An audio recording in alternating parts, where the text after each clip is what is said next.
So we are going to talk a little bit today about what SARP is doing at St. Mary's and St. John's. I'm going to give a tiny bit of background on the sex abuse crisis in the Catholic Church in the US. I know this is familiar territory to some people in the room, but it's not to everyone in the room, and so we just wanted to give you some background information.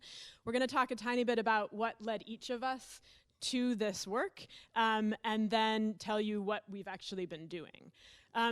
So the first thing that I just want to say, not that we need reminders constantly, although sometimes we do, to be gentle with each other, but if we're thinking about sexual abuse in broad terms, where the perpetrators are not just clergy, it's important to remember the statistics, that there are people in this room who have experience with this, because while statistics on this are hard to come by, about 1 in 3 women have had an experience of contact involving sexual abuse or assault, and about 1 in 4 men have had that experience. So just a reminder to be careful with one another. I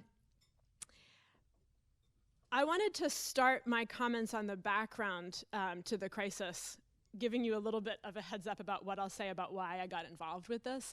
And it was mostly because of needing a place to channel my seething rage, with people pretending either that it wasn't really an issue, or if it had been an issue in the past, it was a past issue, sort of the way medieval popes were sometimes murdering people, but like, we don't need to worry about that now. You can talk to Professor Cooper for more information about that. Not the how to do it, the learning about it. I'm sure he does. And so, there's a narrative that one often hears, even about people who think of themselves as fairly well-informed about the abuse crisis in the US Catholic Church, that yes, it was very bad, but things have happened to get it under control, and it really, truly is only of historical interest.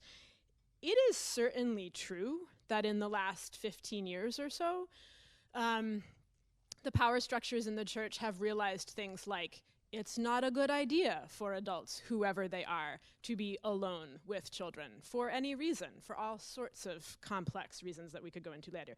And there's also been some acknowledgement that in the 1970s in particular, there were some genuinely, perhaps sincerely held in good faith, but simply incorrect views about pedophilia and how it functions and how to cope with individuals who have that tendency.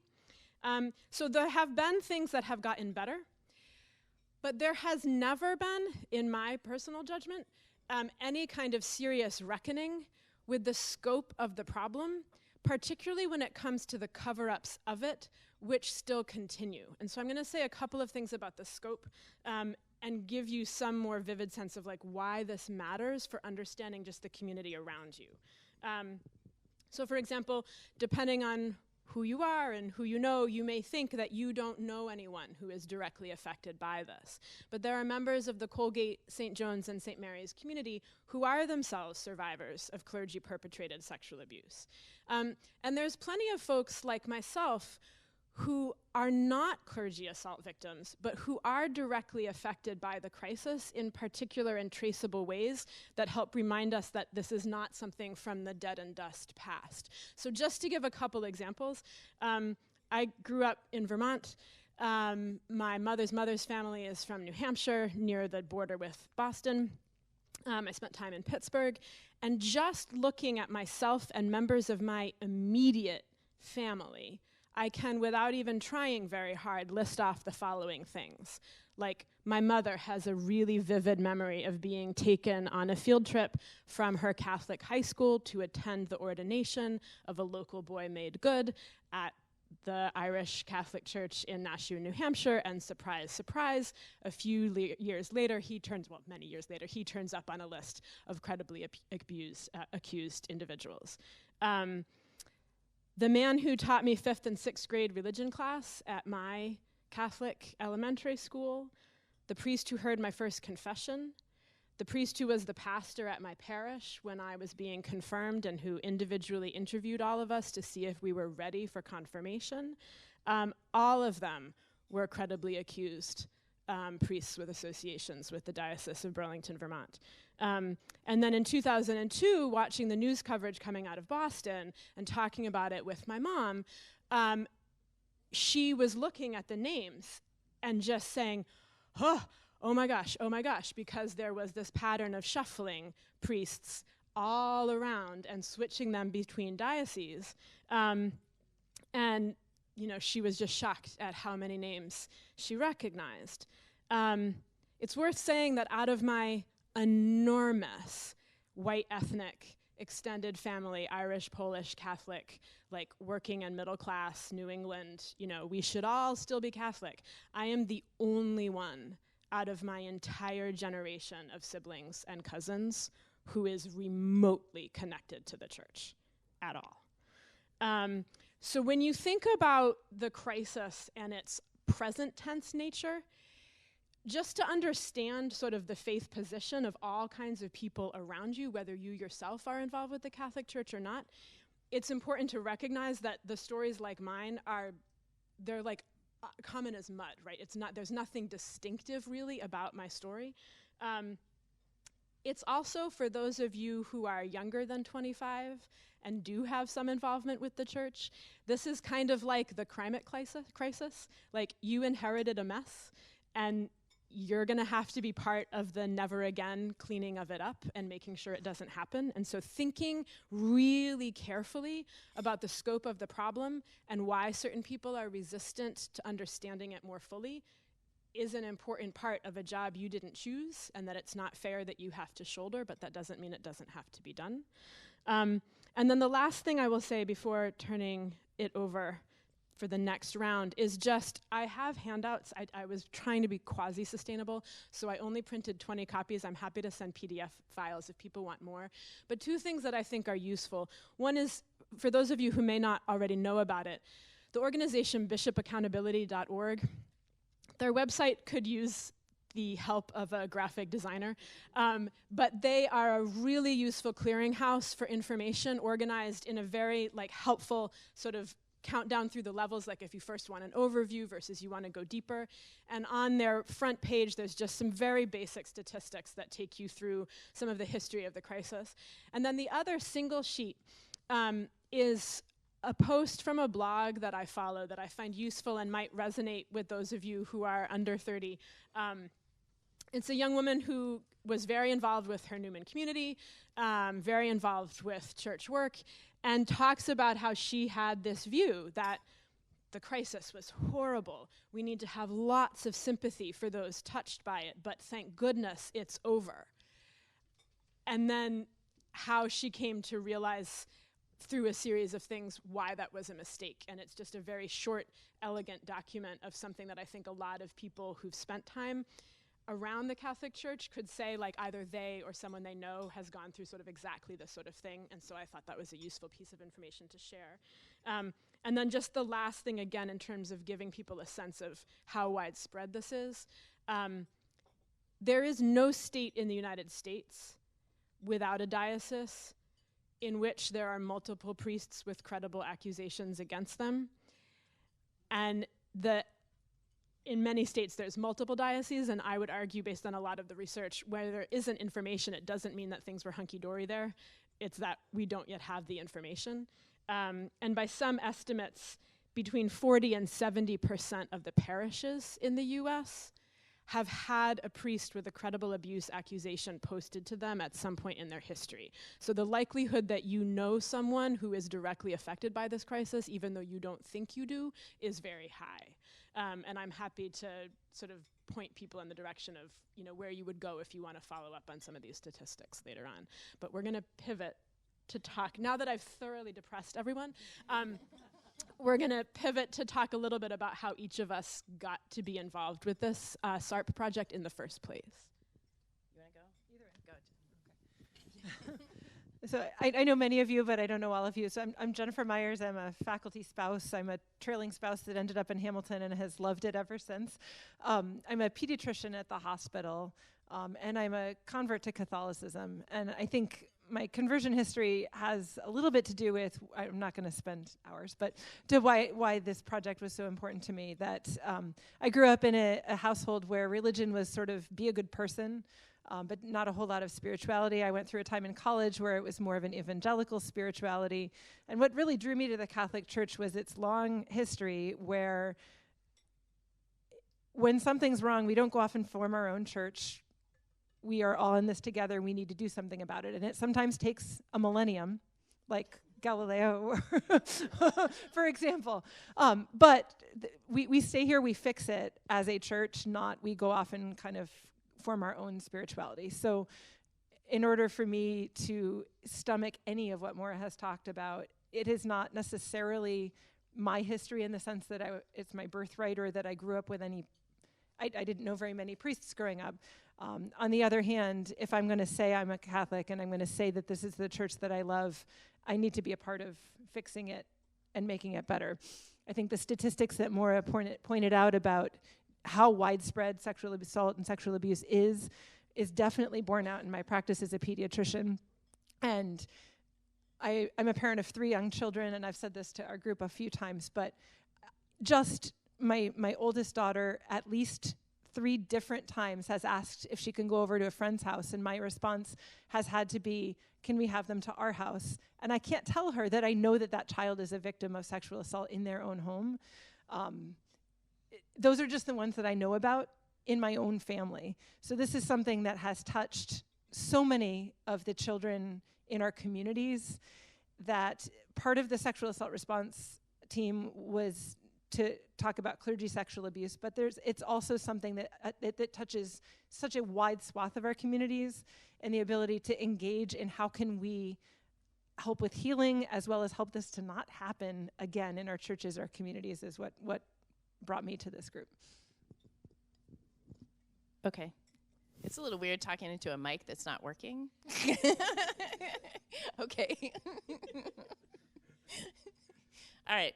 So I actually wanted to say a little bit about why I'm still Catholic, because I think that that is a legitimate question that people would have about why would a person who is aware of all of these things stay Catholic. And it's definitely something that I've grappled with. So I just want to say a few things about that. So actually, like Jen, I became Catholic as an adult. So I grew up, my family wasn't super religious, but I grew up in an evangelical church, and I myself was actually very religious, always trying to drag my parents to church. But anyhow, so I became Catholic as an adult. And so when I joined, I took like 3 semesters of church history as an undergraduate. So I was pretty well acquainted with what a problematic institution the church is. That was part of when I agreed to do this, I was already aware of that. But that definitely has not made it necessarily any easier. And I still continue to feel like that the Catholic Church is such a mixed institution. So, on the one hand, there are these terrible evils, and on the other hand, I think it's a source of some great goodness. And I was going to read you something from Nicholas Kristof. Have any of you heard of do any of you know who Nicholas Kristof is? He's a New York Times reporter who columnist. He's more of a pundit who spends time in some of the most difficult situations in the world and sort of gives voice to people who are suffering and often powerless throughout the world. And there are multiple times where he's written about how, his problems with the Christianity in general, but then he mentions that many of the people who are doing the best things around the world are these deep, people of deep faith. So just, I'll read you a quick one. Jesus wasn't known for pontificating from palaces, covering up scandals, or issuing Paleolithic edicts on social issues. Does anyone think he would have protected clergymen who raped children? Yet, if the top of the church has strayed from its roots, much of its base is still deeply inspiring. I came here to impoverish southern Sudan to write about Sudanese problems, not the Catholic churches. Yet once again, I am awed that so many of the selfless people serving the world's neediest are lowly nuns and priests, notable not for the grandeur of their vestments, but for the grandness of their compassion. And anyhow, he goes on to talk about sort of these two faces. And so I guess this is part of what compels me to stay, is this sense that it's a tradition that has the potential for inspiring people to do things that are selfless, to do things that are transcendent and important. Okay, so I also stay because community is deeply important to me, and this is one place that's so important for me in terms of finding community. The other reason is that I find it more empowering to try to work for change than to just giving up. So being part of this team has actually renewed my sense that change is possible, that it's possible for us to make a difference, at least locally, in terms of people's lived experiences. So in terms of my professional background, I'm a clinical psychologist. That's what my PhD is in. And so I feel like there are some aspects that I think are helpful for me in terms of thinking about how to address the problem of clergy sexual assault. Part of it is that I think I'm super attentive to ways that institutions and people engage in denial and resistance. So I teach a course on therapy here, and so much of the work of therapy is trying to address people's denial and their resistance to change. And so I think I have a little bit of a kind of spidey sense of kind of noticing those instances. And I have some understanding of what healthy personality development versus problematic development looks like. That's actually my area of research. And so that's something I'm eager to try to use in service of people who are victims and survivors. I have an example here of detecting avoidance, but I think I will wait. It has to do with the Circles of Care curriculum. So we're going to be talking about our attempts to address the diocesan curriculum for helping kids, be safe, basically. So we'll get to that in a little bit. If people ask me if I'm Catholic or it comes up in conversation, I often say I have been 5 minutes away from leaving the Catholic Church for the last 25 years. That's kind of my standard MO. I mean, the thing that I guess the snarky but truthful answer about what connected me to the work of SARP is that I'm damned if the bishop in Vermont, who made very, very sure in his first year in office that he stamped out the practice of female altar servers, but totally allowed all sorts of shuffling of problematic priests around. I'm damned if I'm going to leave and he's going to stay. That's kind of my, I'm far from perfect, but that just seems wrong, right? I mean, and there's all kinds of ecclesiology and theology behind the idea of everybody being in the church. I also see the work that SARP is doing, for me anyway, it connects to a long-standing interest I've had in feminist theology. And then something that's complicated for me is that while I'm a so-called cradle Catholic, I'm married to an agnostic who leans atheist and whose family tradition, although he wasn't much raised in it, is Sikhism, which is a form of monotheism that developed in South Asia about the time of Martin Luther. And it's very complicated anytime you as an individual are navigating the how do I stay as a loving critic in a problematic family or workplace or country or church, because you're balancing, right, what do I just need in terms of my own sanity and safety versus what might I think it's important to do. But I also have to have something to say to my spouse when he asks, not insanely or inappropriately, whether his reluctant permission to let our kids be involved with the church is not simply doing them psychological and potentially physical harm. That's a complicated question. and I don't have an answer to it. Some of the background to what Jen and Rebecca are going to talk about in a minute is bound up in this. I mean, I do sometimes think very seriously that I'm going to forbid them to continue participating in religious education in the Catholic Church. I haven't made that decision yet, but it's something I think about. But I've been very grateful for this group to be able to talk about some of these things and to feel like I'm not letting the expletives win. All right. Okay, so now we're going to tell you a little bit more concretely about our group and what it is that we are actually doing. So the name of the group is SARP, for Sexual Assault Response and Prevention. It doesn't really roll off the tongue, but it was the best we could do. So our group was formed almost a year ago. It was initiated by Ray Douglas, who's right there. And he reached out to Father Hage, who's right there, about the possibility of creating a lay-led group within St. Mary's, which is the local parish in Hamilton, to do several things. And we have since expanded to include St. John's, which is our sister parish in Morrisville.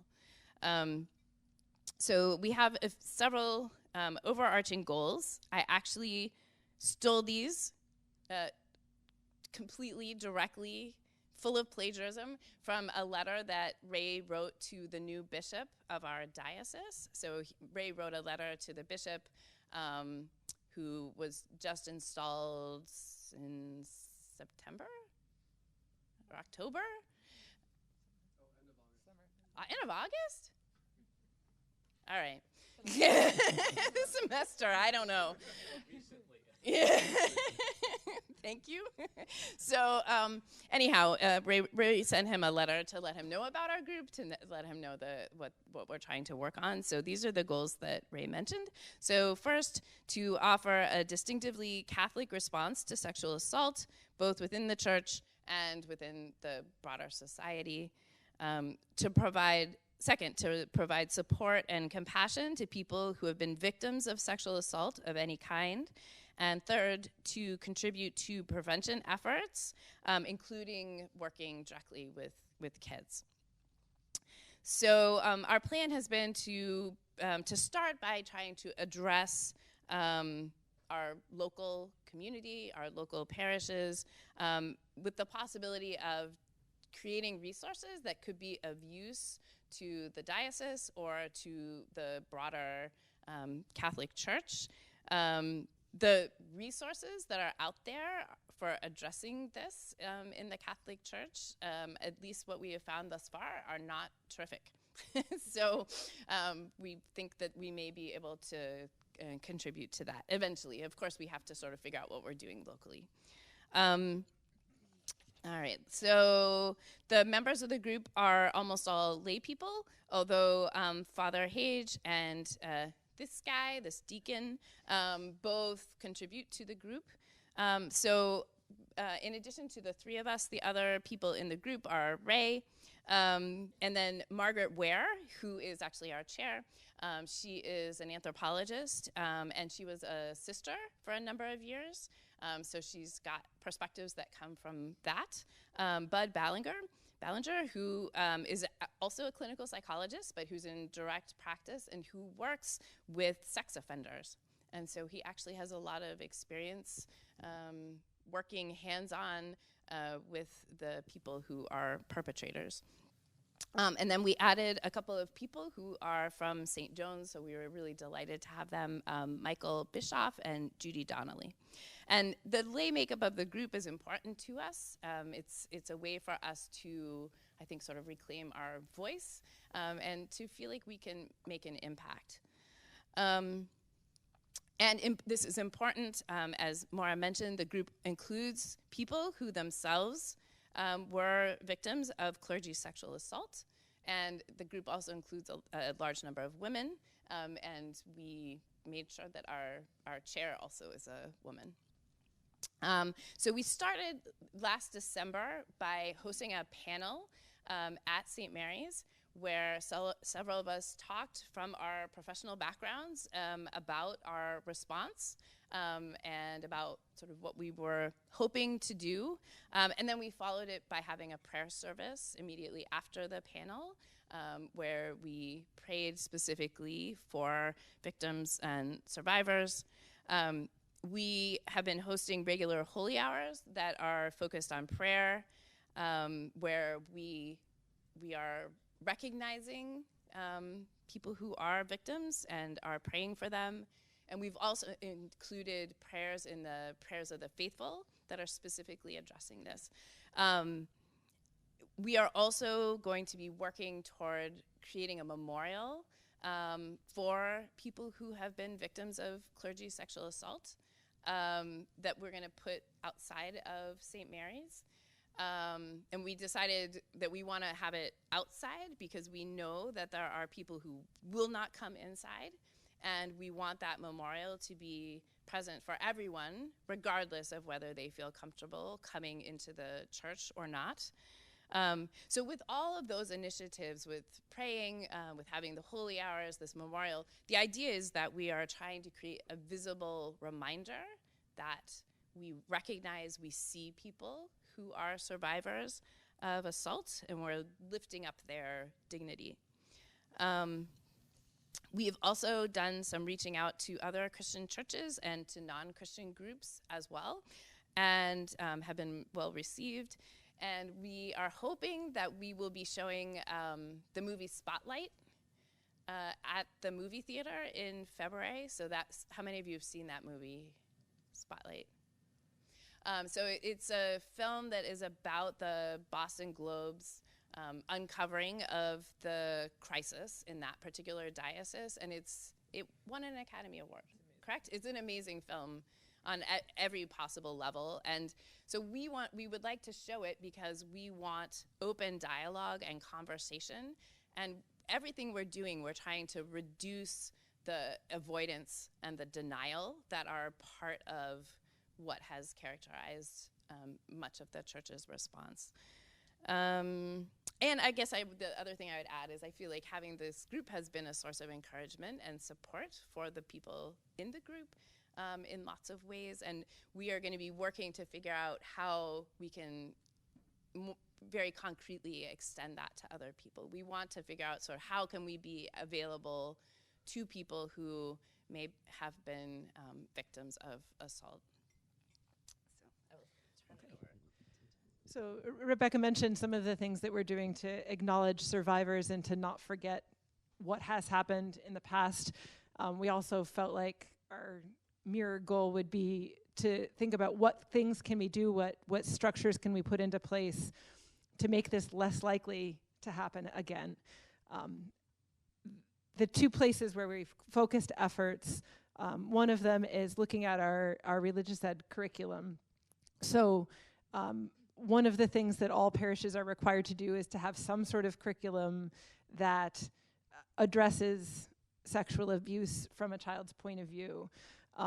The Diocese of Syracuse has adopted a curriculum called Circles of Care, and it's done as a 20 to 30 minute part of a one lesson once a year in each of the classes. So all of us feel like we'd like to see things sprinkled a little bit throughout the year so that if somebody wasn't present that one day, or they may have not been able to hear the lesson, that it's something that's looked at a little bit more. This year, what we did is each of us paired with one of the catechists to just be present for that lesson. Some of us were involved more than others. There was some resistance to, on certain levels to having us available to participate. But I think those of us who did at least felt like we were able to understand what the curriculum is that the diocese is presenting currently and what some of the problematic areas might be. Several of the catechists themselves have said, I agree, I've been thinking that this doesn't get at what we're trying to get at. Others have said, I'm not sure what to do, you do it. And others have said, why do we even need to do this? Just as an example, I did the pre-K and kindergarten session yesterday, and the stated goal of that particular lesson was for kids to identify someone who makes them feel special, which we all, in order to be part of this, had to go through the diocesan training on how not to be a sex offender. And number one was sex offenders tend to groom their victims by making them feel special. So to me, that was a little bit problematic. So we did go through the lesson as it was recommended by the diocese, but we were also able to talk to kids a little bit more about how do you recognize feelings? What feelings do you have? How do you notice when something doesn't feel right? And one of the parts of the lesson was who makes you feel special. We tweaked that a little bit to say, who do you trust? And if you talk to somebody who you trust, and they can't fix your problem, what do you do then? And who's a second person that you could trust? And at that level, that was kind of what the kids needed to learn. I think we're all hoping that going forward we'll be able to work. The diocese has actually expressed an interest in letting us sit in on as they find new curricula that may work better, or potentially even writing our own curriculum, but trying to look throughout what's developmentally appropriate. And then the second area for prevention that we thought was worth looking at was particularly in terms of the clergy sexual abuse scandal.